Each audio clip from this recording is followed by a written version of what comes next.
nous a fallu écouter et réécouter pour le croire. Mais de toute façon, la banderole s'affiche aussi sans scrupule sur les grilles de ces grands hôtels sur la corniche de Dakar et qui abrite cet exercice de lobbying des assurances habillés sous le manteau plus commode des séminaires en direction des députés.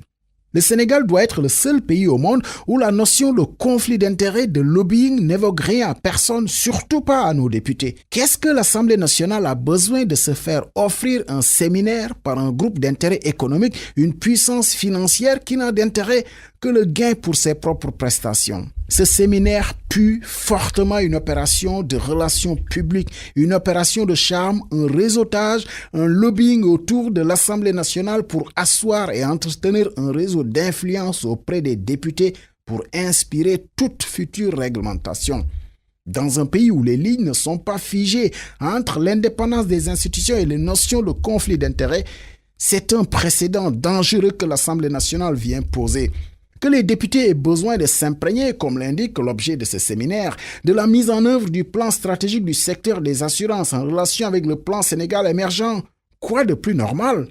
Mais alors que l'Assemblée nationale, qui en a les moyens, paye des experts indépendants et au besoin fait intervenir des professionnels des assurances, mais là, accepter de se faire financer un conclave tel un rite initiatique des députés à l'environnement des assurances, c'est qu'on laisse le lobby traîner dans les travées de l'hémicycle. Et quand les groupes de pression économique entrent à l'Assemblée, c'est que la réglementation impartiale sortira par le parvis de la place Soweto. Dans le fond d'ailleurs, admettez que les députés n'apprendront rien dans ce séminaire qui, selon le programme officiel lui-même, sera fermé sitôt ouvert. La réunion est prévue de 9h30 seulement à midi, avec certainement buffet royal pour députés et des paquets cadeaux assimilables à de la corruption, ni plus ni moins.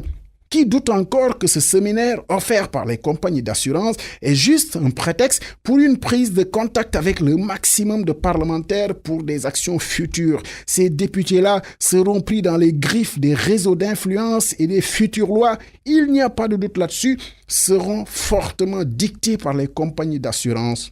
L'enjeu et la manne financière de la notion de réassurance vaut bien quelques gâteries aux députés. C'est à se demander d'ailleurs ce que les parlementaires ont dans le cerveau pour accepter cette petite sauterie avec les lobbies des assurances. Il est à parier d'ailleurs qu'il y aura plus de députés à ce séminaire qu'il n'y en avait à la session parlementaire où l'Assemblée a adopté il y a quelques jours le nouveau code forestier.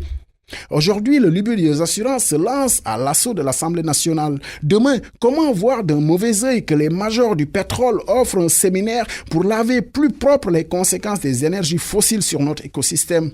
Et après-demain, ce sont les députés eux-mêmes qui créeront les clubs partenaires pour se vendre au lobby. Le chef de l'État admettait très récemment d'ailleurs dans une rencontre de l'ITIE que nos États sont malheureusement très mal préparés face à l'armada des experts des multinationales des ressources extractives. Il n'avait pas tort.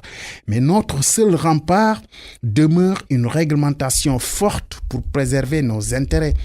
Mais avec une assemblée prête à se courber devant chaque puissance financière, on est vraiment mal barré. Cette rencontre est vraiment le séminaire de la honte pour notre Assemblée nationale, en attendant d'autres certainement.